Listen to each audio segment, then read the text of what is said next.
Bem, amigos do Quinto Elemento, estamos de volta. Eu duvido que vocês saibam aonde. Aonde eu fui parar? Duvido, vocês não têm a menor ideia. Sabe por quê?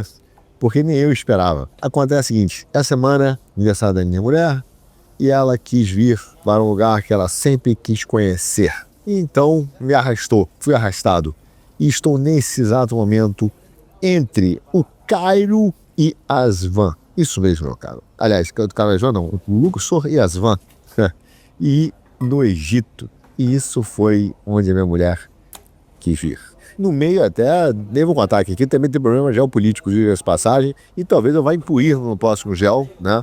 Que é um problema da barragem. Não sei se você sabe, eles têm uma pancadaria grande com a Etiópia, porque no Rio Nilo eles criaram uma barragem lá na Etiópia que está retendo água, e o pessoal do Egito está meio bravo com essa história. Eu vou contar a história mais para frente, porque é um problema geopolítico. Inclusive o Trump está tentando agora acalmar o Egito com a Etiópia. O que o Trump não está tentando acalmar as paradas é o Irã, e não tem muito jeito, né? Aliás, a economia está uma aventura. Quando eu acabo de escrever sobre o Irã, entra o problema da China lá, de $1 trilhão, é o maior superávit deles, um superávit fake. Falarei em breve sobre isso, né? Não nesse gel. E aí, quando eu estou escrevendo sobre isso, aparece o problema de novo da Groenlândia. Cara, o homem tá uma máquina. Em uma semana não dá para tratar de todos os assuntos e confusões que os caras estão arrumando no mundo, entendeu? E ainda teve Davos dizendo que o liberalismo acabou, e os caras ficam imaginando os liberais desesperados, tendo que ouvir em Davos que o liberalismo e a globalização, evidentemente,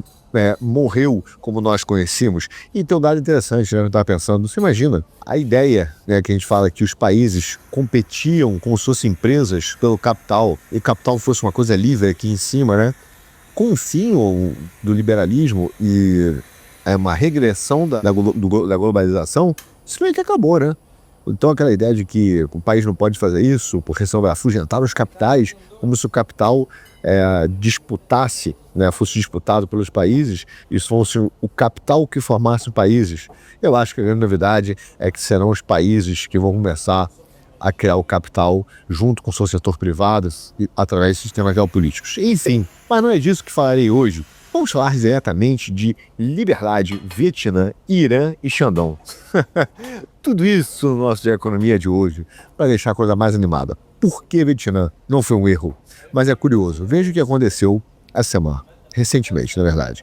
E não se iludem, estamos no Egito, mas não falta o nosso café abatanado, que aqui é um café da Etiópia, de passagem, que eu não posso falar muito, que os caras estão se estranhando, né, entre Etiópia e Egito. Bom, vamos lá. A Procuradoria Popular do Vietnã, a famosa PGR, ela emitiu ao Ministério Público uma acusação contra um cidadão chamado Le Trung Corra. E esse cara foi acusado de fabricar, veja bem, armazenar e divulgar informações contra o Estado. E isso estava de acordo com o artigo 117 do Código Penal Vietnã. As penas máximas, meu caro, para essa condenação é de até 20 anos de prisão por você divulgar informações contra o Estado. O que é absolutamente louco é que essa acusação passa por uso de termos tecnológicos modernos como armas jurídicas contra a liberdade de expressão. O que os vietnamitas falaram? Eles acusaram o Qui Hoa de usar inteligência artificial e tecnologia deepfake para falsificar vozes e imagens dos líderes do Partido Comunista do Estado, com o único objetivo de difamar a reputação do governo. Veja bem, nessa mesma semana que eu estou falando isso aqui para vocês, o Lula fez uma discussão lá falando da importância de criminalizar a deepfake ou mesmo o uso de inteligência artificial nas eleições ou em campanhas contra o Estado. Na mesma semana, meu caro, o Lauro Jardim disse que aqueles caras que foram contratados, né, para divulgar a pauta lá contra o Banco Central estavam cometendo crime contra o sistema financeiro nacional. Veja bem, você criticar o Banco Central representa crime contra o sistema financeiro nacional. Você criticar as instituições significa crime. Isso é um movimento que está se tomando corpo entre as instituições que não conseguem encontrar mais legitimidade da sua população e estão utilizando desse expediente para calar as críticas. É uma luta contra a liberdade de expressão que está acontecendo globalmente. Nós já tratamos isso, mas é que o nível de similaridade que tem com esses eventos no Brasil e hoje com o Vietnã e em outros, inclusive com a Revolução do Irã, que a gente vai falar daqui a pouco, é absurdo. Então, veja, o que diferencia os argumentos de uma ditadura comunista como do Vietnã e os argumentos da Suprema Corte brasileira, do Lula e do Judiciário? Nenhuma. Então, o que nós estamos vendo, e que eles inovaram no Vietnã, e que o Trelli, inclusive, sempre disse que ia acontecer, é uma tentativa de se criminalizar a sátira política. Veja, o cara fez um vídeo baseado em ar, com vozes, sim, falsificadas, imagens dos líderes do Partido Comunista e do Estado, com o objetivo de fazer uma sátira política. Uma sátira, que é uma forma extremamente legítima de liberdade de expressão, que obviamente utiliza do exagero, que utiliza da ficção para fazer crítica social. Só que ele foi acusado de disseminar notícias falsas. E isso representa, lá no Vietnã, um novo passo dessa campanha para controlar a internet, explorar o medo da tecnologia e simplesmente desmantelar o direito à liberdade de expressão no exterior. Porque o que é mais inacreditável é que isso não foi feito dentro do Vietnã apenas. É uma repressão transnacional. O caso desse maluco, esse menino, agora não sei se é uma mulher, mas que Roa, deixou de ser uma disputa civil. Se tornou um clássico de repressão transnacional, que também a Suprema Corte brasileira quis fazer, aliás, fez com youtubers ou jornalistas que moram no exterior. Então, veja, o regime hoje do Vietnã está utilizando de escritórios de advocacia, movendo ações judiciais cíveis para exaurir os recursos e a reputação de jornalistas no exterior. Agora eu te pergunto, você viu isso em algum outro lugar que não só no Vietnã? Isso aconteceu recente. É inacreditável.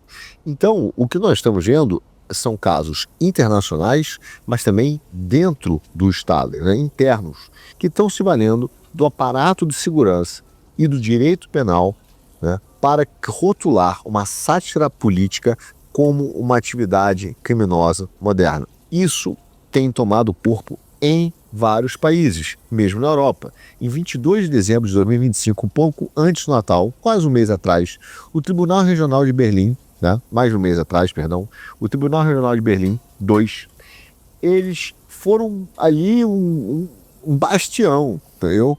Eles defenderam mesmo a liberdade de expressão, deram um duríssimo golpe, mas numa estratégia jurídica de uma empresa que montou uma guerra jurídica, que é a VinFast, e basicamente rejeitou um pedido da VinFast para impor multas contra um jornalista que é o Le Trung Hoa, ele mesmo, o próprio. Então, esse cara, que estava na Alemanha, começou a ser processado, foi processado dentro do Vietnã. Mas o Vietnã utilizou escritórios de advocacia e empresas para poder também processar o Le Trung Hoa. Então, ao invés de ceder à pressão que havia desse conglomerado que pertence ao bilionário Piran Nihat Vuong, que é, obviamente, bilionário porque se alia ao sistema, o tribunal alemão, pelo menos, teve a coragem de não só não dar a causa, mas fazer com que a empresa pagasse as custas incorridas pelo Le Trung Hoa. Isso serve, meu caro, como uma prova ainda clara de que existe alguma fronteira de proteção da personalidade jurídica de uma empresa e, ao mesmo tempo, a salvaguarda da liberdade de expressão. Nesse caso, até mesmo da liberdade de imprensa, porque o cara é um jornalista.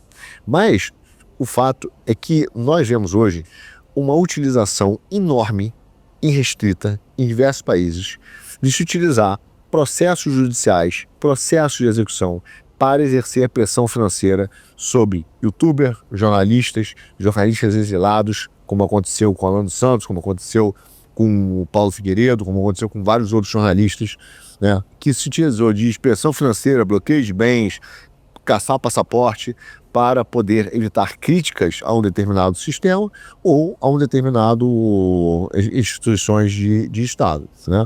E isso começou a ser uma coisa que é feita hoje em escala pelos regimes autocráticos. Em determinado momento, não sei se vocês se lembram, nós falamos aqui no Quinto Elemento, foi no Quinto Elemento, aliás, no Já Economia, que é no Quinto Elemento, um programa que eu falava exatamente como os meios autocráticos, né, judiciais estavam sendo exportados da China independentemente de filosofia ou de ideologia, porque o importante era implantar e implementar meios de ação autocráticos, fazendo com que nós tivéssemos um Estado policialesco sendo implementado através de vários meios de ação. E depois, a ideologia que seria utilizada dependeria dos interesses da China. E, de certa maneira, isso começou a ser um movimento global, como nós mostramos aqui no Geoeconomia.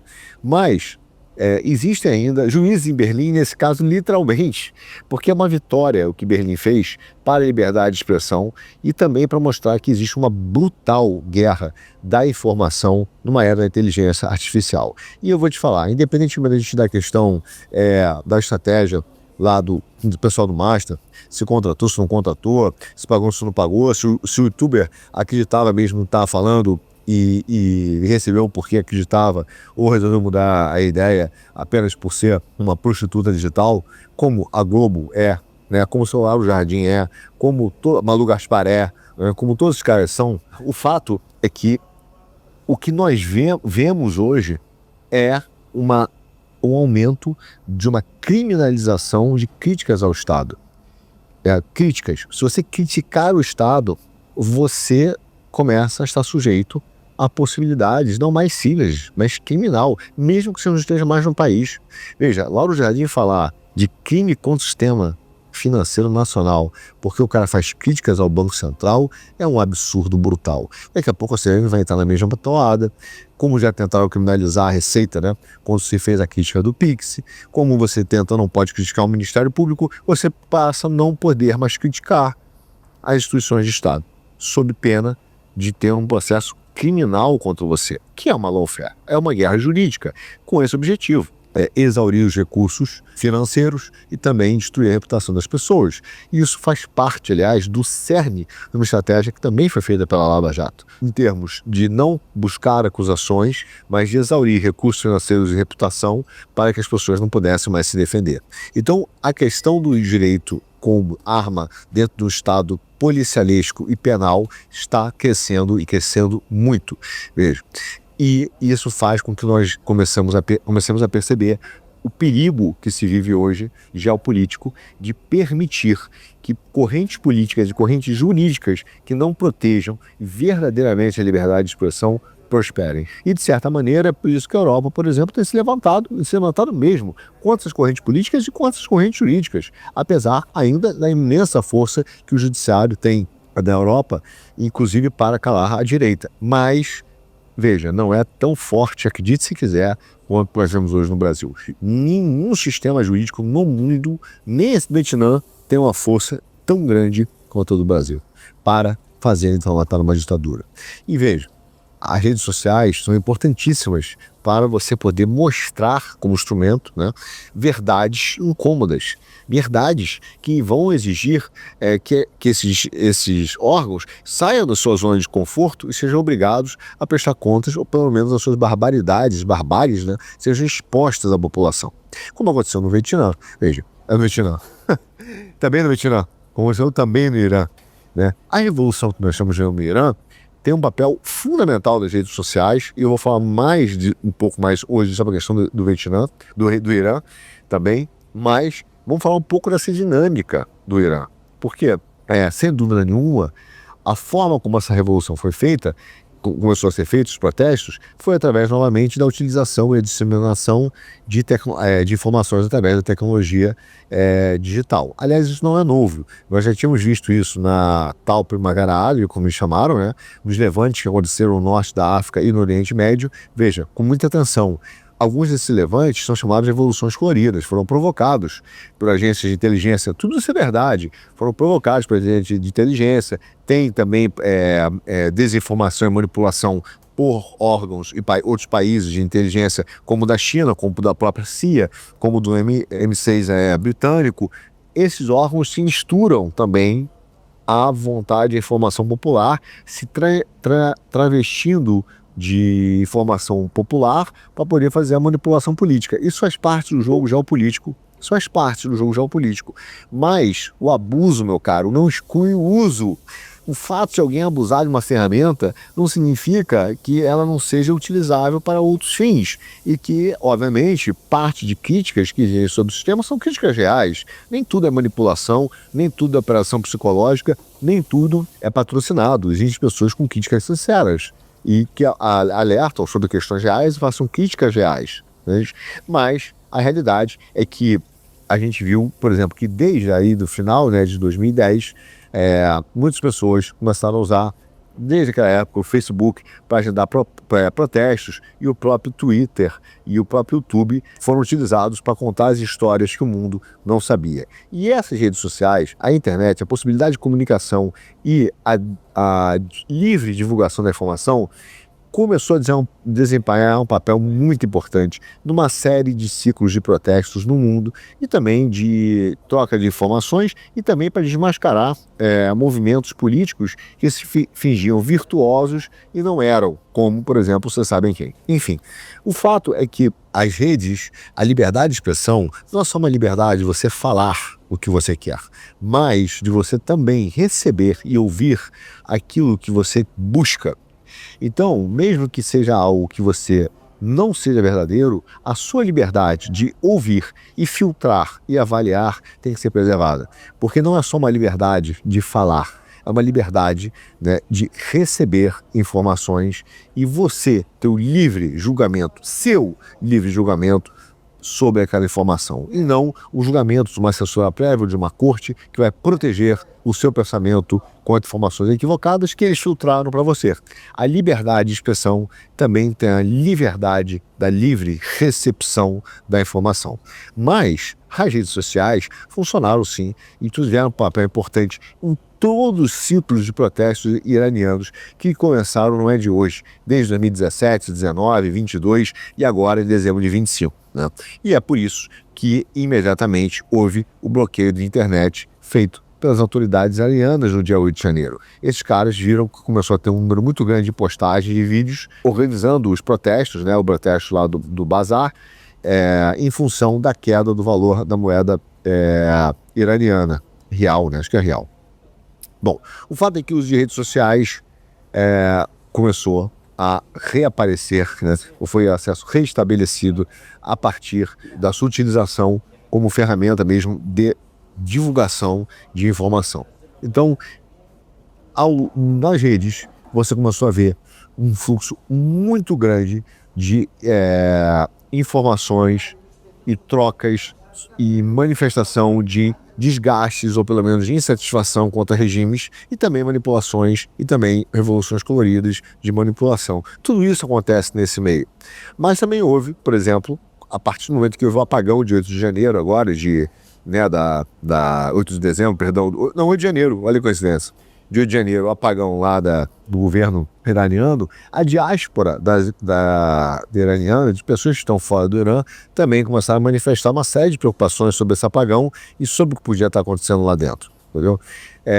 Isso fez com que, então, vários projetos começassem e pessoas a pesquisar o que estava acontecendo dentro do Irã, o que permitiu, então, ver, inclusive, que começava a ter uma série de informações, né, sobre, mesmo que controversas ainda, sobre o que estava acontecendo dentro do Irã. E, inclusive, de violência, repressão violenta contra a população. Aí você tem aquele cara que se diz, né, o príncipe herdeiro, que é o príncipe herdeiro exilado, e ele é o filho do último Shah do Irã, que caiu, né, na Revolução de 79. Esse cara ainda utiliza, por exemplo, bastante as redes sociais para manter, por exemplo, uma pressão sobre o iraniano. Né? Isso demonstra como é importante todo esse sistema para você ter pelo menos o contraponto sobre ideologias ou sobre formas de ver o mundo. né?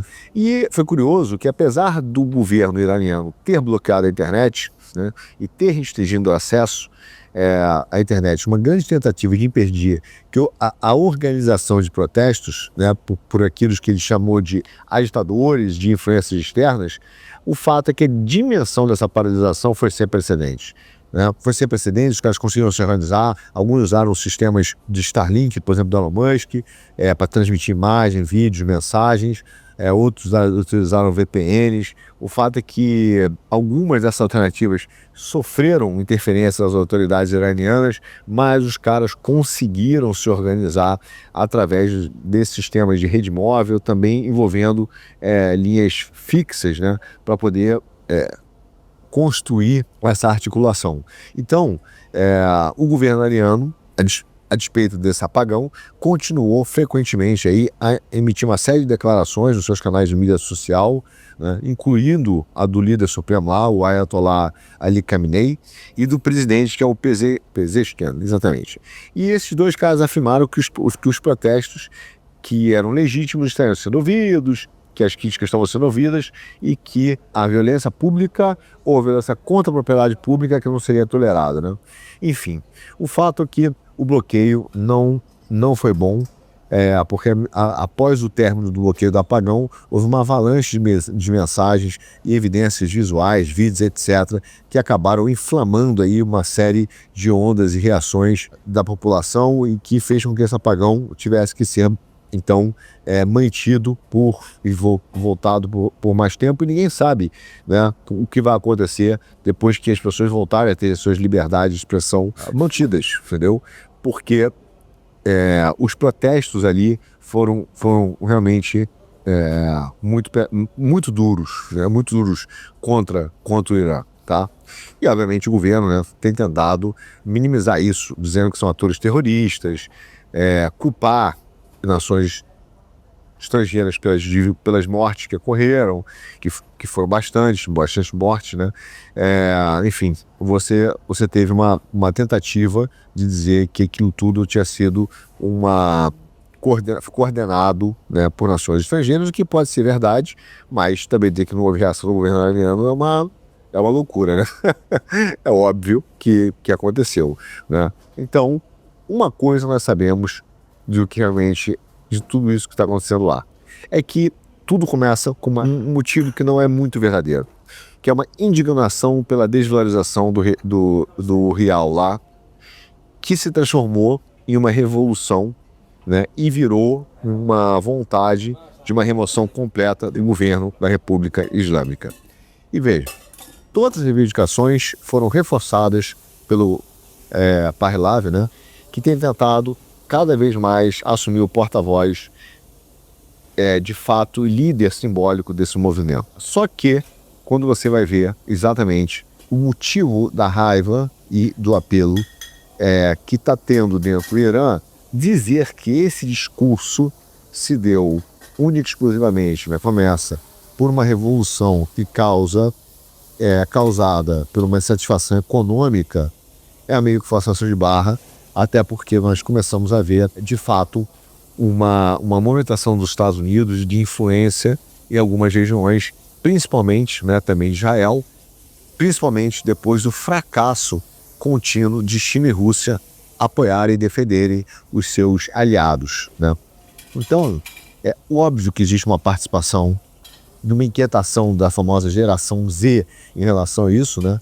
Mas não dá para atribuir tudo isso como se realmente fosse um movimento de revolta dessa geração Z. Mas veja, ela tem uma coisa importante. A população do jovem do Irã hoje, que tem menos de 30 anos, é alta, ela é representativa. Elas têm cerca de 60% da população total. É um país extremamente jovem, tá? E essa geração tem uma relação fortíssima com a tecnologia digital para se comunicar, para trocar ideias e para documentar a vida deles no cotidiano. Entendeu? Então, é claro que por causa das antigas restrições da internet, esse acesso se limita cada vez mais a um número cada vez menor de plataformas, entendeu? Só que existem plataformas que essa turma ainda usa, né? E quando você vai ver o que aconteceu, assim como protestos anteriores, e também aconteceu no Nepal, aqui no ano passado, o acesso à informação digital ele é fundamental para mobilizar essa juventude da geração Z, tá? Seja por um movimento externo, seja por um movimento orgânico. O fato é que a rede social se tornou chave. E sempre essa coisa evolui de manifestações pacíficas e escala muito rápido para uma escala de violência entre os manifestantes e policiais armados, deixando como padrão também uma série de pessoas mortas e feridas. É um padrão muito semelhante em protestos liderados por jovens em outros lugares, tá? Isso também tem a ver com o Irã. Então, o que você pode dizer? A gente pode dizer que esse acesso à internet, de fato, funciona como um gatilho para protesto, também funciona como uma ferramenta organizacional, também funciona para compartilhar informações, né? Também transmite eventos de forma real e também pode ser utilizado como instrumento de destabilização por agências externas. Isso é real, né? Agora, o bloqueio por simples internet, o que é importante é que não mudou a mentalidade desses manifestantes mais jovens. Então, a ideia de que a internet estava sendo uma influência externa, né, manipuladora e provocadora dos problemas, não se mostrou extremamente comprovada, entendeu? Houve bloqueio e nada, os caras continuaram com a mesma cabeça, né, se mobilizando para fazer com que as pessoas pudessem, então, se rebelar, entendeu? Se você for o que aconteceu, por exemplo, você vai ver que internautas, né, já em outros lugares, também já foram acusados, né, e também sofreram sanções contra o Estado por comentários que mencionavam, por exemplo, líderes. No caso do Vietnã, o LAN e o Partido Comunista sancionou aí, por exemplo, internautas, youtubers, né, como o Tig Hon Tai e o Lee Min-woo, exatamente porque ele fazia críticas ao Partido Comunista. Então, essa censura desses estados, seja para evitar como justificativa as influências externas que existem, seja para abafar movimentos legítimos de reclamação, que também existem, o fato é que se criou uma realidade que está sendo paralelamente trazida ao Brasil. Ou seja, os estados estão operando cada vez mais, através da legislação, uma sofisticada máquina legislativa e criminal para silenciar todas as críticas ao seu governo. Todas. Isso tem acontecido em vários lugares. Óbvio, você pode falar o Xi Jinping é um exemplo, você pode falar aqui na Rússia com o Putin é outro exemplo, entendeu? No Vietnã isso é um exemplo, no Irã isso é um exemplo, no Brasil isso é um exemplo, na França isso é um exemplo menor, mas é um exemplo. O fato, como a gente falou, né, já falamos aqui no quinto, que a França criou o complexo do estado da censura, mas está aumentando o seu estado policial, entendeu? Só que cada país está fazendo isso numa aliança juristocrata e governos de sistema, né, de uma forma que articule de uma maneira diferente. O Vietnã tem uma peculiaridade nessa história, que vale a pena a gente falar. Porque dentro do Vietnã, as indústrias, os empresários pró-sistema estão contribuindo para a implementação desse problema da censura.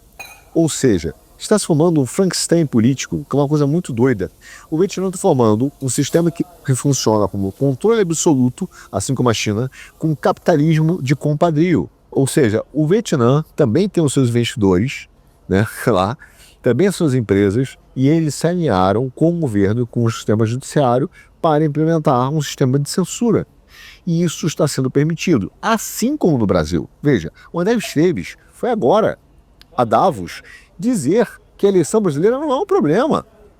O André Esteves hoje representa uma aliança a um complexo industrial da censura feito pelo judiciário, como investidores, empresas do Vietnã, do regime comunista, se alinharam ao sistema nesse Frankenstein político, assim como uma série de empresas se alinham ao sistema porque interessam, né, censurar a internet e criar esse novo monstro que o neoliberalismo pós-globalização está querendo fazer para poder evitar o crescimento da direita, que mostra cada vez mais os absurdos do Estado. Por quê? calando a direita, entende-se que você vai calar os processos e candidaturas à direita que desafiam o sistema, e o que sobrará disso seria o teatro das tesouras, uma esquerda contra o projeto Tarcísio, por exemplo. Então, cada vez mais existe um complexo de censura que está sendo feito não apenas pelo Estado, não apenas pelo Judiciário, mas também com uma aliança, um casamento com o capitalismo de compadrio. E a partir daí se forma uma grande guerra midiática, entendeu? Uma grande guerra midiática. Então, veja, no caso do Vietnã, toda a narrativa que foi criada, que foi defendida pela facção militar, foi feita junto, né, promovido também por formadores de opinião, usando imagens, né, reais para poder projetar a imagem de um líder comunista devoltado ao seu povo e ao seu país, que era um recurso de propaganda familiar usado, né, pelo Partido Comunista desde o tempo do lado Ho Chi Minh. Só que você vai vendo que as gesticulações do Vietnã, como guerra midiática, assim como na China, estão operando em nível superior às histórias ao que esses caras já faziam no passado, entendeu? Ou seja, esses caras hoje utilizam de narrativas criadas por pesos pesados internacionais. Esses caras utilizam a mídia, meu caro. Ou seja, o Vietnã, junto com empresários do Vietnã, vazam estrategicamente para algumas agências como Reuters e Bloomberg, tá, informações para difundir, né, e difundir as suas estratégias, da mesma forma que o Xi Jinping usa para implementar sua estratégia de poder absoluto na China. O que o Lan está fazendo? Efetivamente, ele está silenciando os rumores internos. Sabe qual é o resultado disso? Uma estrutura que é inacreditável dentro do Vietnã. A facção militar hoje está se alinhando com empresas e a velha oligarquia financeira, onde uma parte controla o aparato estatal, implementa uma censura à ordem e outra parte dá uma sinalização internacional, né, de que as coisas estão indo para o caminho certo. E tal qual acontece hoje no Brasil. De um lado você tem a censura, você tem o poder de polícia do Estado sendo implementado não por uma facção militar, mas pelo judiciário, e do outro lado uma oligarquia financeira da Faria Lima tentando dizer que a questão é apenas um ajuste que tem que ser feito na economia. Entendeu? Ou seja, a mesma história montada em regimes completamente, aparentemente diferentes. No Vietnã, o Lan enfrenta uma fragilidade mesmo. A economia do Vietnã precisa de novos investimentos estrangeiros. Isso é uma realidade. Precisa da confiança dos investidores ocidentais e do investimento no mercado de capitais. Só que o que esses caras estão fazendo é uma nova estrutura que se alinhe junto com a velha aristocracia ou burguesia econômica. Veja, você tem o primeiro-ministro do Vietnã, né, que era um cara chamado Dung. Esse cara é um queridinho lá dos investidores ocidentais, esse cara fazia algumas reformas importantes, enfim. E essa dinâmica dele ficou bastante conhecida porque ele fazia cortesias diplomáticas, né? Isso fazia com que o mapa de poder interno do Vietnã fosse de fácil desenho para os americanos, entendeu? Ou seja, esses caras começavam a ver que, apesar da ditadura, apesar de alguns controles de censura, havia uma facção pró-mercado. E esse cara era um deles, entendeu? Então, o que se formou lá? Se formou, às vezes, uma estrutura de uma parceria estratégica, tá, que ia fazendo o crescimento econômico impulsionado pelo mercado americano, né, pelos investidores, ao mesmo tempo que se mantia um sistema de controle, censura e repressão. Tá? E é exatamente isso que aconteceu. A ideia, então, né, de uma postura pró-negócios, pró-investimentos, montando aquela ideia da constituição global, ao mesmo tempo os caras sentando o cacete, né, na população e aumentando a censura, né? O que acontece é que depois, nos governos que se passaram nas disputas políticas, olha o que acontece. Muitos dos conhecidos lá do cara que era esse primeiro-ministro, o Dung, e não é o Dugin não, o Dung, hein? E apoiadores da sua facção foram presos sob acusação, sabe de quê? Corrupção. E começaram a iniciar as primeiras faíscas, uma campanha anticorrupção chamado Forno Ardente, que foi criado lá pelo falecido secretário-geral, que é o Nguyen Phu Trong, lá no Vietnã, tá? Que condenou e prendeu muitos quadros do Partido Comunista e comparsas deles, né, ligados a empresas estatais. Narrativas muito semelhantes com o que aconteceu no Brasil.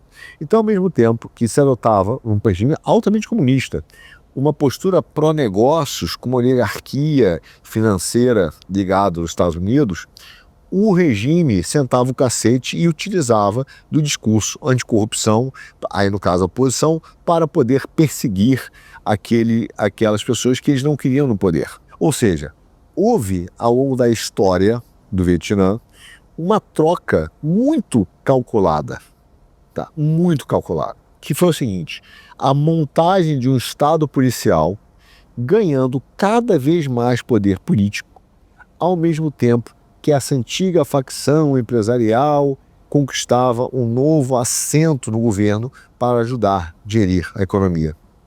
Onde mais você viu uma história parecida? Então você vai vendo que os movimentos de censura das redes sociais, eles não são movimentos pontuais de censura, eles são uma coordenação de um aumento de um Estado policialesco global através de ferramentas ferramentas totalitárias de Estados autocráticos, lembrei, de Estados autocráticos que vão sendo implementados independentemente da ideologia para criar uma aliança entre a Faria Lima dos países, né, os setores financeiros, uma elite, um cartel empresarial, como o do Joesley, por exemplo, junto com governos repressores, que no caso aqui é uma facção militar, no caso do Brasil, uma facção jurídica.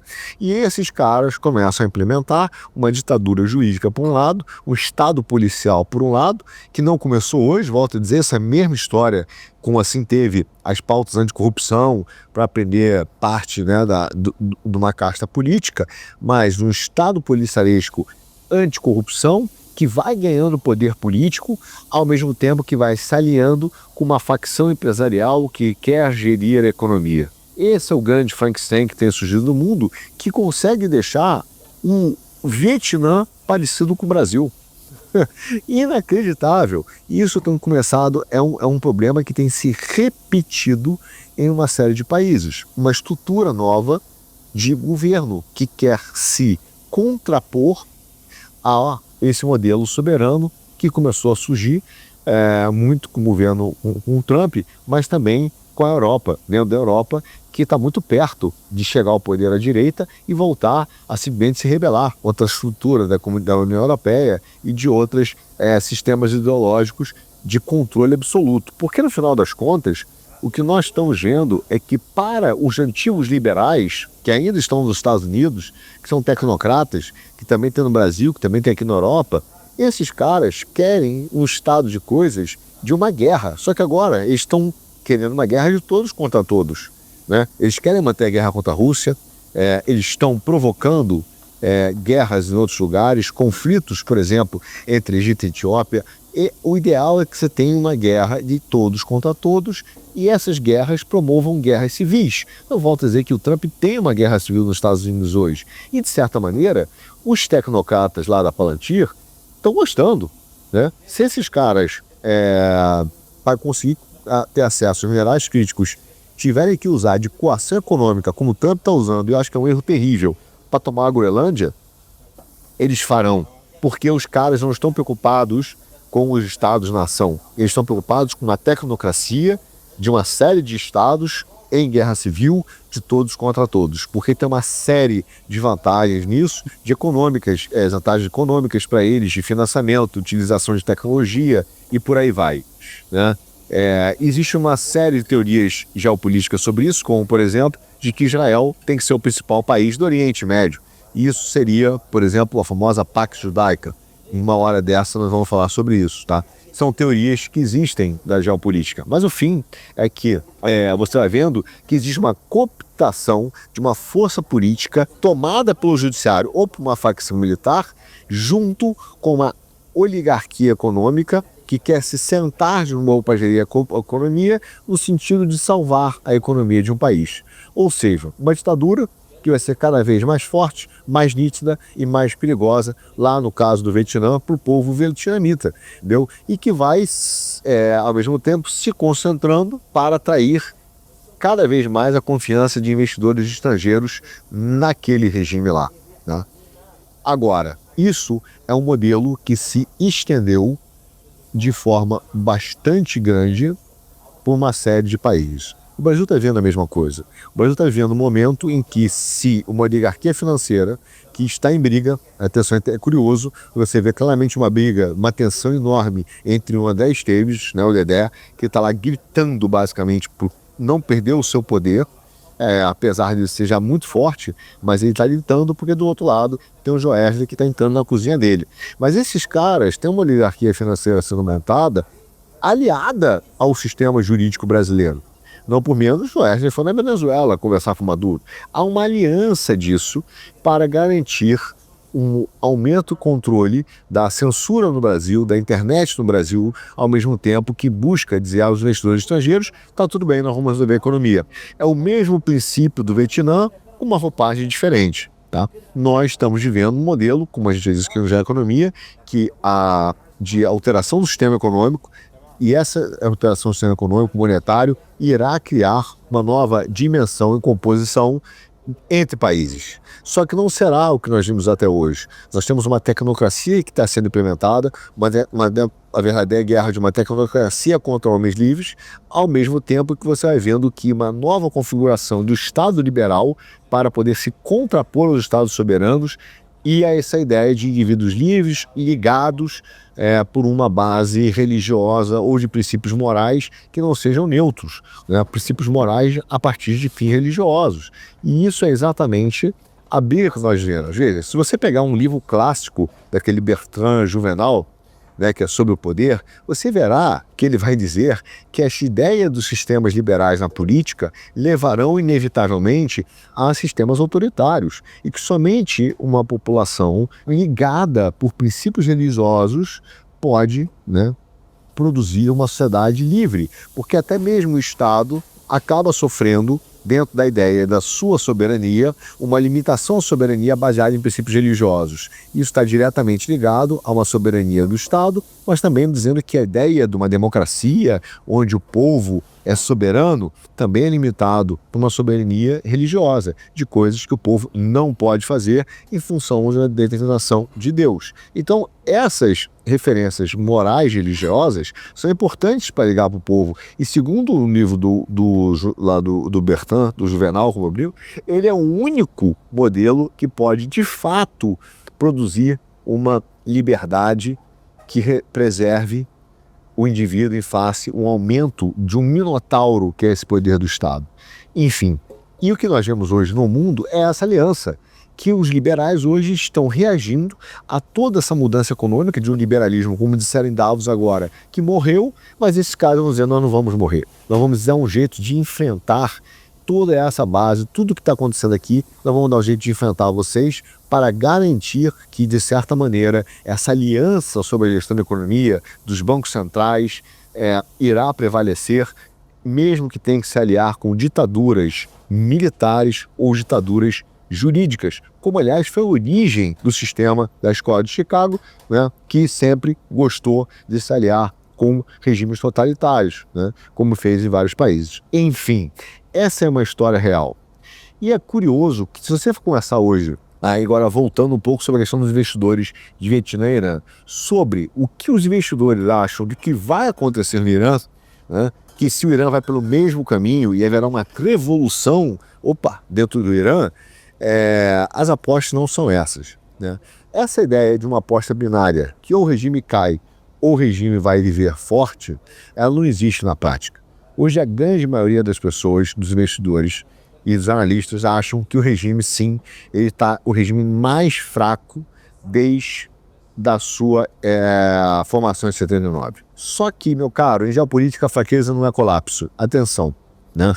Se você pegar o Wall Street agora, de 14 de janeiro de 26, ele vai te dizer que, no caso do Irã, você teve um problema grande do colapso da moeda, que está diretamente relacionado aos 5 grandes bancos iranianos que estão entrando numa crise de colapso financeira muito grande.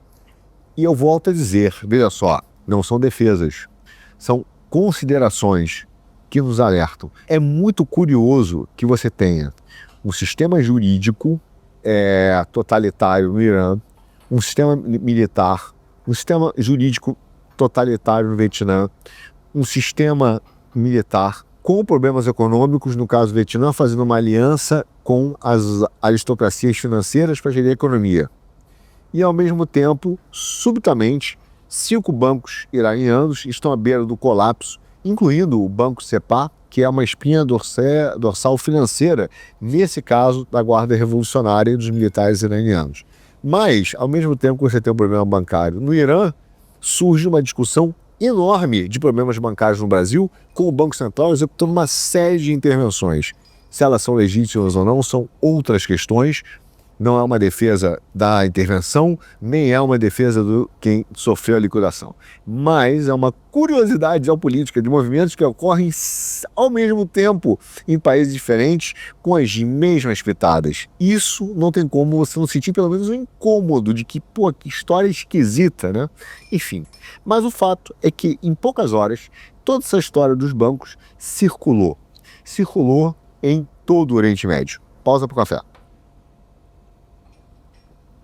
Bom, e o consenso que se formou foi que o sistema bancário do Irã está falhando e, por isso, o regime é totalmente vulnerável. Veja, há um consenso interessante nisso, só que o mecanismo, para mim, está errado. Tá? Porque vamos ser aqui objetivos. Empréstimos inadimplentes no Irã são gigantes. Está falando de mais de um quadrilhão lá de reais, né, na moeda lá, sei lá. Você está falando entre 2 e 4 vezes o valor oficial do que o Irã fala que tem, que são 365 trilhões de reais. Tá?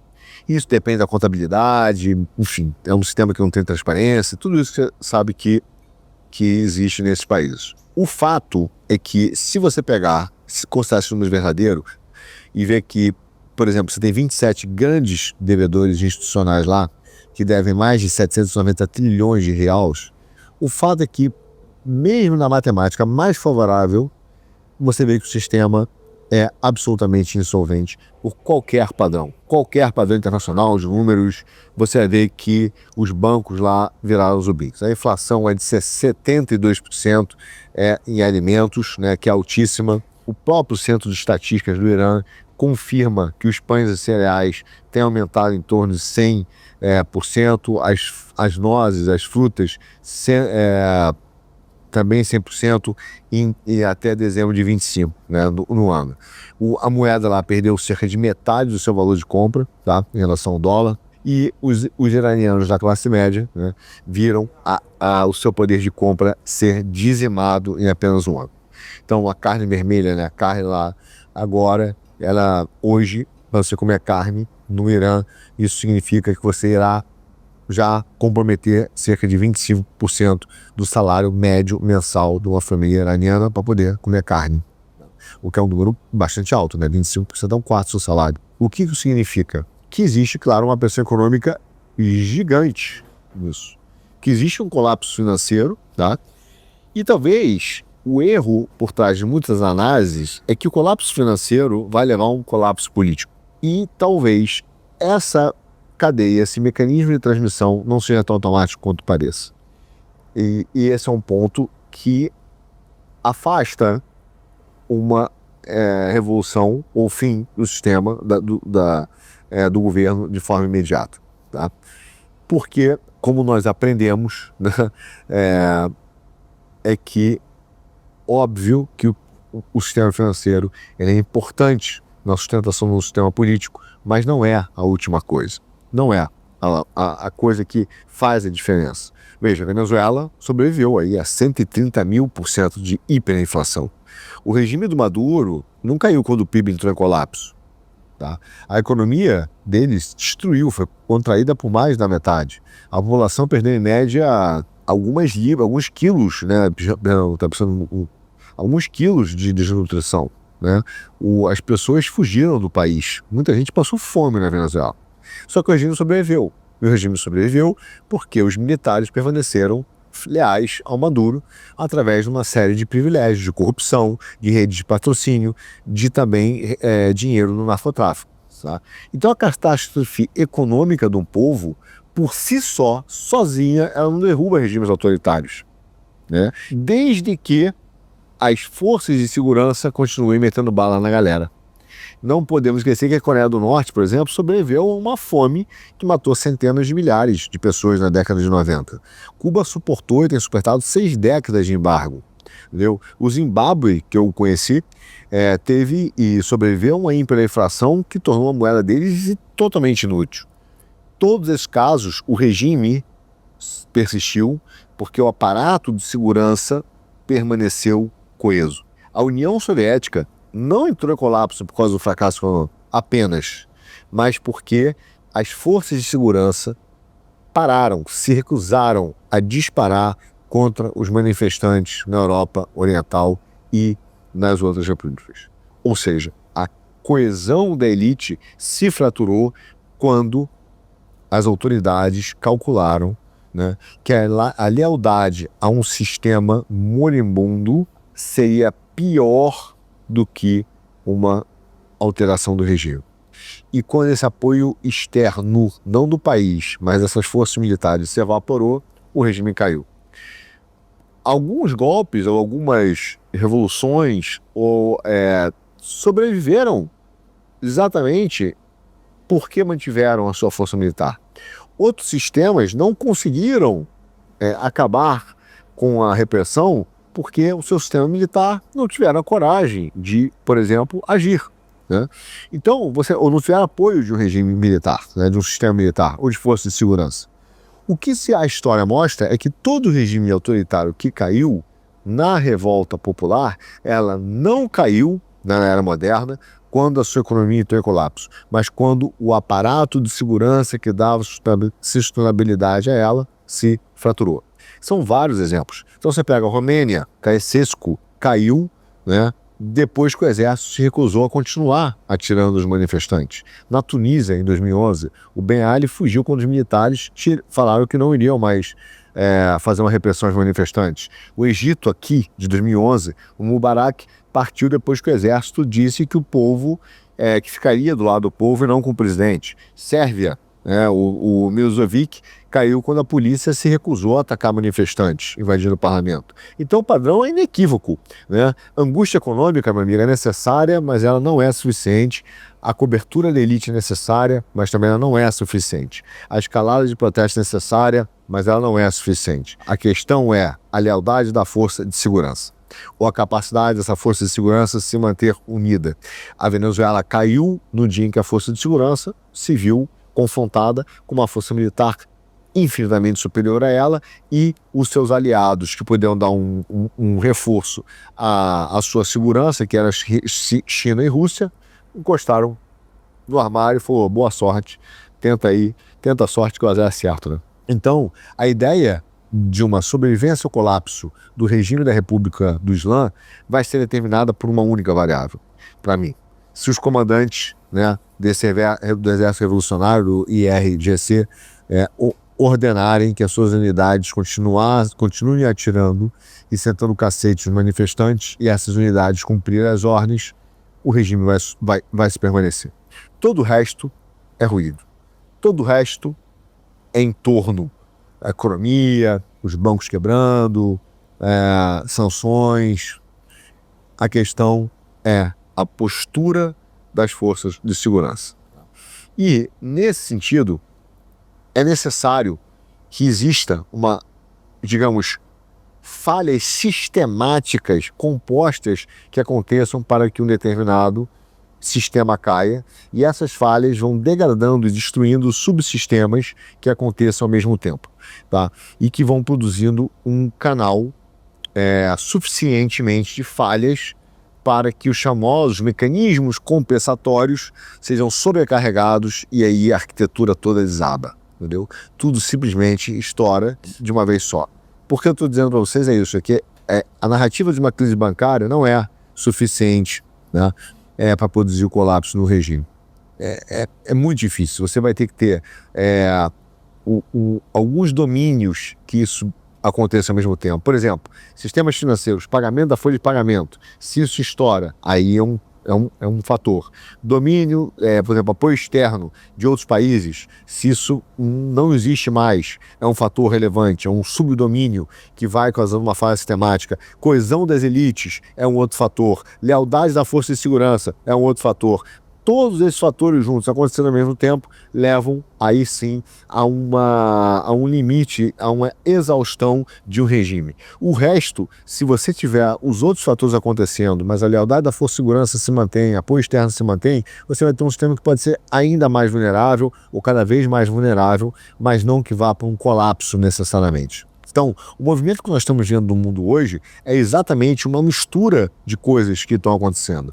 Um regime no Vietnã que se utiliza de censura clara, mas aliado a uma elite financeira que vai atrair investidores externos e que está perseguindo e utilizando o direito penal para utilizar, veja só, criminalizar críticas ao Estado. Que tem acontecido a mesma coisa no Brasil, da mesma maneira, só que não com uma facção militar, mas uma facção jurídica que se aliou também a uma elite econômica no Brasil, e essa aliança permite com que a ditadura no Brasil continue existindo, que as críticas na internet não sejam mais, comecem a ser perseguidas, que isso comece a ser criminalizado, e pessoas, e mesmo exiladas, em caráter transnacional, sejam perseguidas, como a China tem feito, como o Vietnã tem feito.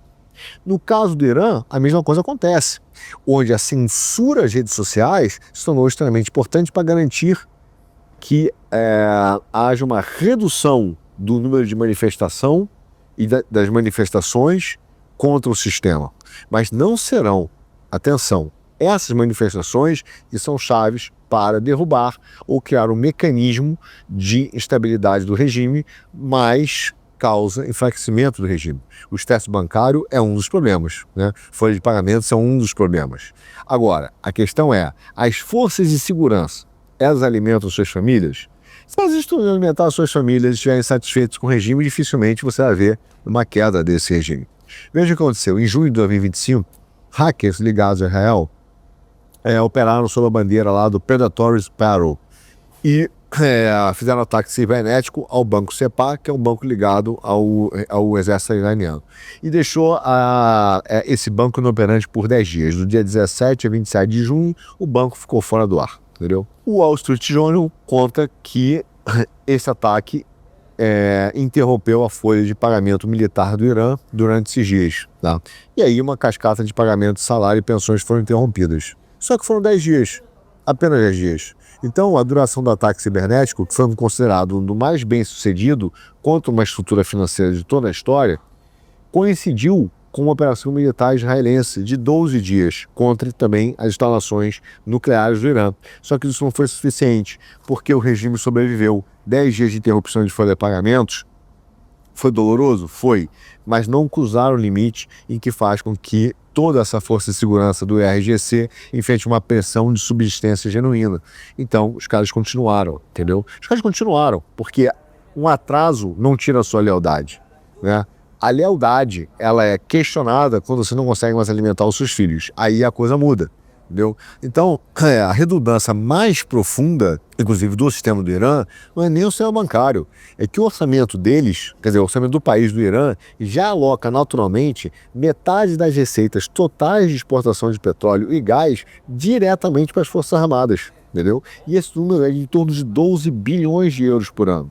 Então, veja só, o IRGC, ele recebe 311 trilhões, acho de moeda lá, tamanho lá da moeda, né? Bom, isso dá uns 6 bilhões de dólares, tá? Diretamente pelas suas atividades.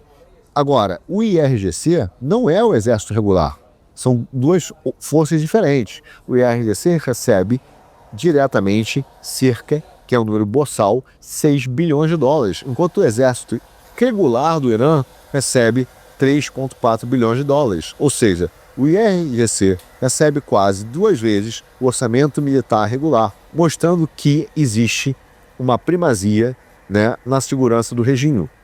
Criticamente falando, 47% no caso de todo o orçamento militar vem através de cotas diretas do petróleo bruto, e isso não passa pelo banco, né, nem de transferência de dinheiro do banco do CEPA.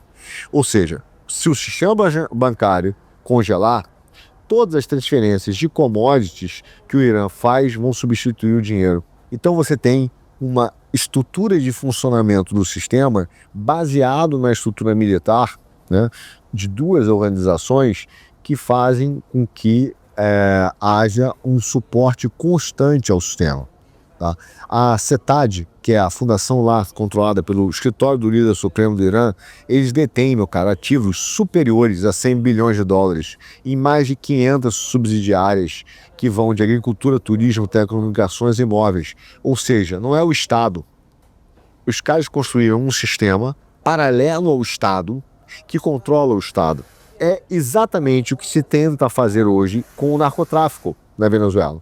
Em outros países, criar uma estrutura que mantenha toda essa cadeia de postos de gasolina, turismo, telecomunicações, tráfico de armas, etc., que controla um fluxo de dinheiro que permita que tenha um Estado paralelo em relação ao Estado.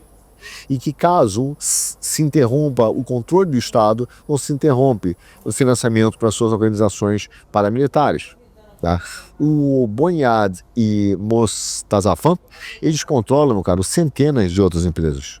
O conglomerado do Kiratan Al-Abia, do IRGC, detém hoje contratos que são documentados no valor de quase, pelo menos, na verdade, quase 6 bi de dólar, que é um terço total de estrutura do Irã. Os mecanismos de autopagamento do IRGC, né, são feitos através de uma série de canais paralelos que vão continuar funcionando mesmo sob o colapso completo do sistema bancário do Irã. Entendeu? Esses caras têm um Fundo Nacional de Desenvolvimento que forneceu ao IRGC mais de 500 milhões de dólares em 2017 e centenas de milhões de dólares em 2018, dados inclusive do Tesouro Americano. O Tesouro Americano tem esses dados. Então o Banco Central forneceu bilhões ao IRGC, entendeu? Aquelas forças quads lá e o Hezbollah através de canais que não passam pela estrutura bancária comercial tradicional. Então, se esse banco do CEPA falhar, meu amigo, os canais de desembolso criados vão compensar. E se isso falhar, a alocação de petróleo vai compensar. Entendeu? Agora, se tudo isso falhar, você não pode esquecer que existem as operações de criptomoedas que podem fornecer uma evasão financeira suplementar. Se você parar para ver, o número é boçal. A mineração do Bitcoin no Irã já dá quase que 4% de toda a mineração global. São aproximadamente 427 mil dispositivos de mineração ativos, gerando 1 bilhão de dólares anualmente. Entendeu? E sabe-se que o IRGC, óbvio, é o maior minerador de Bitcoin do Irã. A tábua de salvação, né, que o Irã tem dos seus ativos é muito grande. Aliás, quando aquele maluco 38, manda você comprar Bitcoin, talvez você esteja comprando o Irã, mas isso aí não te fala, né? Enfim, a China, meu caro, nesse caso, tá, é um parceiro extremamente estratégico e que pode dar um reforço à segurança externa. A situação do Irã não é a situação da Venezuela. Tá? Então o Irã hoje passa por um enfraquecimento do seu regime, sim, mas isso não significa colapso. Agora, curiosamente, a China, né, não abandonou o Irã, mas nesse movimento com Israel e os Estados Unidos, e naquele bombardeio lá atrás, também não resgatou. E essa é uma instrução importante para a gente entender o que realmente pode acontecer. Porque se Teherã continuar solvente, né, mas não recuperar a sua prosperidade, esses caras vão manter o seu aparato de segurança. Eles não precisam melhorar de vida. Eles podem apenas existir sem ter que prosperar. Entende? E as compras chinesas de petróleo hoje, que são 92% das exportações iranianas, fornecem ao Irã algo em torno, né, de recurso equivalente a quase 2 milhões de barris por dia de petróleo que eles vendem para a China. Então, esse petróleo ele tem fluído das refinarias do Irã, estão sendo processados por chineses que operam numa zona cinzenta de conformidade extremamente sancionada, mas os caras não estão nem aí. Compra o petróleo bruto do Irã com desconto, tá, em relação ao preço Brent, e acabam gerando uma receita anual para o Irã de 43 bilhões de dólares. 43 bilhões de dólares. E esse mecanismo financeiro é feito, como disse o Wall Street Journal, né, num material agora de matéria de outubro de 25, com um acordo de troca extremamente sofisticado que foge da total infraestrutura financeira baseada em dólares do SWIFT. Ou seja, os chineses depositam o pagamento em um canal financeiro opaco, né? Esse dinheiro é transferido, né, para fundos, para uma série de empreiteiros e projetos de futura iraniano e que chegam no Irã e depois o petróleo é entregue, né? Obviamente, isso não passa pelos canais bancários que são monitorados pelas sanções, né? E os Estados Unidos sabem da existência disso, mas não conseguem controlar. Então, esse mecanismo, meu caro, movimentam, esse mecanismo paralelo tem movimentado em alguns lugares, pelo menos por baixo, 8 bilhões de dólares anuais, podendo chegar a esse número aí de 43 bi, nas suas formas mais diversas de arquitetura de sistemas que as sanções não conseguiram alcançar. Então, a despeito de toda essa confusão, a economia do Irã cresceu quase 0,5% em 2025, né? Que é um número horroroso, é estagnado, né? E tem um crescimento populacional, tem inflação, né? Então, obviamente que o país empobreceu, o PIB per capita diminuiu, os padrões de vida estão entrando no colapso, a classe média iraniana foi destruída, o apoio financeiro chinês mantém esse regime solvente, mas não torna o país rico, nem próspero, né? Nem dá conforto populacional. Quer dizer, 43 bilhões de dólares sustentam as operações do governo, né? Ao mesmo tempo que 72% de inflação, meu amigo, destrói o orçamento das famílias. E a Rússia na mesma lógica, entendeu? Eles ajudam o suficiente para o sistema militar em colapso, mas não tem nenhum compromisso direto de intervenção na região. Então, você viu lá que durante os protestos de dezembro de 25, desse ano agora de janeiro de 26, Moscou entregou mesmo 40 veículos, blindados, resistentes a minas Spartak e uma série de equipamentos também projetados para operações de segurança interna contra a população civil, né? Os voos continuaram entre a Rússia e Teherã, helicópteros militares foram transferidos, uma série de ferramentas de repressão, né, foram dadas para ajudar as forças de segurança a esmagar os protestos sem ter baixas, né, dos manifestantes, sem receber baixa do exército, né? Então até mesmo os manifestantes armados não conseguiriam atingir o exército de segurança. Só que isso é instrumento de repressão, isso não é resgate econômico.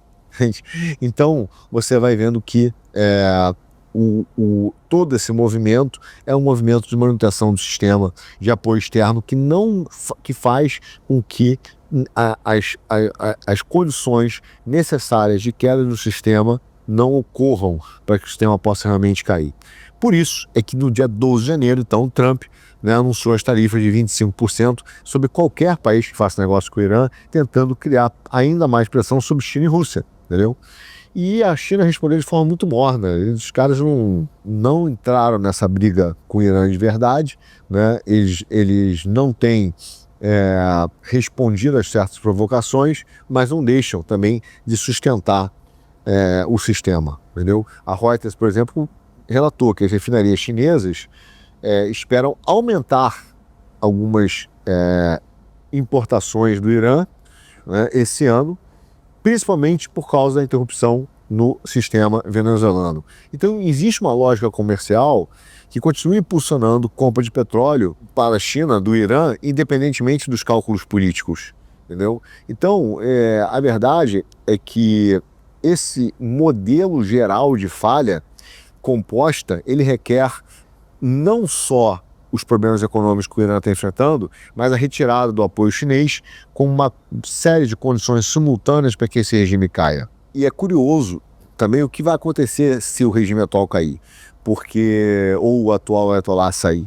E por que eu digo que é curioso, né? Olha que realmente é curioso, porque a República Islâmica ela foi fundada exatamente para lutar contra a monarquia. Só que o principal sucessor do atual regime, né, atual presidente, do líder supremo, é uma sucessão hereditária. Então, olha que loucura, né? Quer dizer, o Shah, quando ele foi derrubado exatamente porque o governo hereditário era considerado ilegítimo, né? E agora, o que nós estamos vendo é um regime que vai exatamente manter a sucessão hereditária, que foi o motivo da revolução que eles criaram, né? Então, todos esses fatores vão mostrando que você não tem necessariamente ainda as condições de queda do regime iraniano, a não ser que tenha uma variável que muda tudo, entendeu? Que é a lealdade da força de segurança. Ou seja, e o Trump já percebeu isso, por isso que ele talvez diga que não há solução para o Irã, que não basta uma guerra. Porque a estrutura que o Irã montou de um Estado paralelo, de um exército paralelo com as suas forças de segurança, é exatamente o que se criou, que é o braço de segurança interna do sistema, de contra-espionagem, e que acaba monitorando até a mesma lealdade dentro da Guarda Revolucionária. Então, você vai vendo que, obviamente, tem movimentos de deserção, algumas áreas vão tendo esses problemas, mas esses problemas são enfrentados pela força de segurança de forma bastante dura. Então, uma deserção de mudar de lado em algumas áreas não aconteceu, né? Eles simplesmente, às vezes, não conseguem lidar com os manifestantes ou não querem em algumas áreas, mas, de forma geral, a realidade é que o regime tem conseguido controlar suas forças de segurança e essas forças ainda permanecem leais ao regime, né?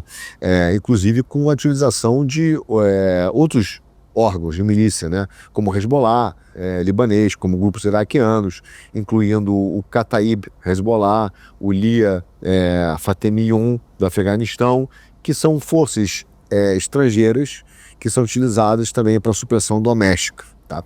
Então, eu vou mostrando para você que toda essa conjuntura de fatores faz com que a sociedade iraniana não ainda esteja pronta, nesse momento, para uma troca de regime. Ou seja, não é uma evidência de colapso iminente, né? Apenas uma evidência de restrição de recursos, de preocupações com lealdade, mas, por exemplo, que não se manifestaram em 2009, 2019 ou 2022.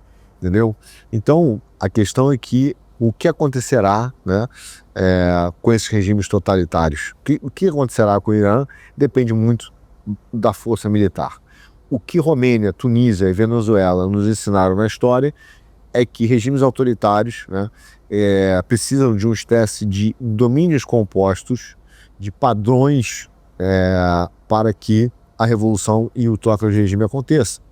Ou seja, você primeiro vai ter uma estabilização brutal, né, uma repressão esmagadora da dissidência. Depois eles, caras, começam a tentar uma transição negociada, onde existe uma elite que vai tentar gerenciar a mudança, e depois há um colapso em cascata, até o momento que há então, definitivamente, a deserção da força de segurança e aí a desintegração do sistema.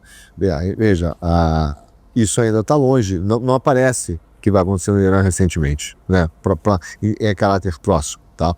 Em função da estrutura econômica da atual força de segurança, né? A Romênia de 89, ela pegou esse padrão de colapso em cascata, né? O Nicolai lá, ele governou 24 anos com o aparato da força de segurança, né? O Securitate, que era um dos mais temidos do bloco oriental. Só que quando os protestos eclodiram em dezembro, ele ordenou a supressão e os tiroteios, nego matou os caras lá. Só que em dezembro, as unidades do exército, uma hora, se recusaram. Falaram, cara, a gente não vai continuar atirando não, né? O ministro da defesa lá foi encontrado morto, suicidou-se, e o seu sucessor ordenou que as tropas se retirassem para o quartel. Então, em algumas questões de hora, o C.A. Sesco, né, fugiu de helicóptero e depois foi capturado e julgado com a mulher dele. Pegar o que aconteceu na Tunísia foi o mesmo padrão de transição, né? Um padrão modificado, negociado, também com o problema das forças de segurança. O Ben Ali governou 23 anos ali. E no início dos protestos, as forças de segurança fizeram supressão, mas depois acho que o chefe do exército se recusou a atirar e também falou, nós vamos proteger a revolução e nós vamos proteger o povo. E aí o Ben Ali fugiu, né, para a Arábia Saudita, exatamente há 15 anos atrás, né? Aconteceu isso. Então o padrão tunisiano mostrou também que uma recusa militar explícita ele pode forçar a saída do regime sem violência, que não aconteceu no modelo romeno, por exemplo, entendeu? A Venezuela agora apresentou o mesmo padrão, né? Então se tinha uma série de manifestações, todas foram reprimidas pelo Estado, até o momento que houve um ataque militar e que as forças de segurança não tinham o backup externo, não tinham dinheiro, resolveram não enfrentar e retirar o apoio a Maduro, né? Isso realmente aconteceu, e isso não estava diretamente ligado a um colapso econômico mais severo, né? Então, você vai vendo que até porque o colapso financeiro da Venezuela foi substituído, né, por generais que controlavam as receitas do tráfico de droga, né, e tinham, então, acesso preferenciais a bem de consumo, dinheiro, alimentos. Então, o padrão venezuelano mostrou que a catástrofe econômica não produz colapso do regime, não por si só, entendeu? Não apenas por isso. Então, a questão é o que irá fazer uma ruptura das forças de segurança iranianas. E é curioso porque não há, no Oriente Médio, apoio total para uma intervenção americana. Nem de Israel, nem dos Estados Árabes, totalmente. Porque embora Israel, a Arábia Saudita, os Emirados Árabes e alguns estados do Golfo se beneficiem desse regime iraniano enfraquecido, eles não querem um regime em colapso, sem que tenha um sucessor óbvio, uma transição clara. Ou seja, eles sabem que uma intervenção militar americana poderia fortalecer a atual liderança iraniana. O regime iraniano ele tem se baseado hoje na representação de agentes americanos e israelenses como seus grandes oponentes. Um ataque americano agora reforçaria essa narrativa de ataque a todo o povo. Então, o cálculo fundamental é que talvez um ataque dos Estados Unidos no Oriente Médio vai representar uma estabilidade em toda a região. Porque os Estados Unidos, o Irã poderia retalhar, né? Poderia ameaçar o Estreito de Hormuz, por onde passa 20% do gás liquefeito hoje, gás natural liquefeito, e 25% do petróleo por via marítima. Então, os aliados do Oriente Médio olham para o Irã enfraquecido, olham e querem um Hezbollah e os Houthis enfraquecidos, mas entendem que uma ação sem uma transição clara pode gerar consequências no Líbano, no Iêmen e em outros tantos países, entendeu? Então, você vê que a coisa não é tão óbvia quanto parece da queda do regime iraniano. Por isso que o Trump tem um problema. O Trump tem um problema, porque ele viu, ele viu o movimento causado, ele percebeu que o regime não cairia apenas por um movimento popular ou por um movimento financeiro, uma revolução colorida por um enfraquecimento da economia. Ele ameaçou, então, uma intervenção militar, foi dissuadido pelos parceiros árabes no momento, falou, não é o momento, e talvez a sua intervenção militar vai deixar esse tema mais forte, porque as forças de segurança ainda têm financiamento e ainda têm capacidade de apoiar o regime. E aí ele voltou meio atrás e falou assim, já me falaram que pararam de matar as pessoas e tal, então tá tudo bem. Então o regime militar iraniano ainda tem um certo nível de apoio externo da China e da Rússia, muito embora seja um nível de sobrevivência, mas não um nível de prosperidade, como eu falei. E, de certa maneira, o Trump, então, inverteu e apontou para a Groenlândia, gerando um outro problema. O que nós vivemos hoje, e alguns podem se perguntar, é por que o Trump está fazendo isso. E a questão é que isso é cada vez menos uma pauta do MAGA, e cada vez mais uma pauta do Vale do Silício e de parcelas do Pentágono. Não podemos esquecer que a história da eleição do Trump passa por uma ruptura entre CIA e Pentágono, entre Vale do Silício, né, e o setor financeiro. E essa briga, essa divisão levou à eleição do Trump e à aproximação com o Vale do Silício. E hoje, um universo de guerra contra todos e de grandes revoluções e guerras civis vão fazer com que as pessoas queiram cada vez mais abrir mão da sua liberdade por segurança e por uma segurança tecnocrata, que pode ser controlada pelo Vale do Silício, onde guerras são necessárias para poder fazer as transições monetárias e uma transição do fim do liberalismo para um novo regime. Ao mesmo tempo que esse liberalismo se recusa em morrer, se recusa a abrir mão do seu potencial, os grupos e cartéis que dominam certos países se recusam a abrir mão de uma globalização e estão fazendo essas alianças espuras entre facções militares e facções jurídicas, promovendo a censura na internet e para garantir uma melhor ordem econômica e simplesmente calar dissidências que querem transformar o Estado soberano num novo modelo pós-liberal. Esse é um grande cenário que envolve o momento que nós estamos vivendo hoje e que vai passar para os números falsos da China e também pela discussão da Groenlândia. Mas isso você já sabe, meu caro, será assunto para um dos nossos próximos GE Economia.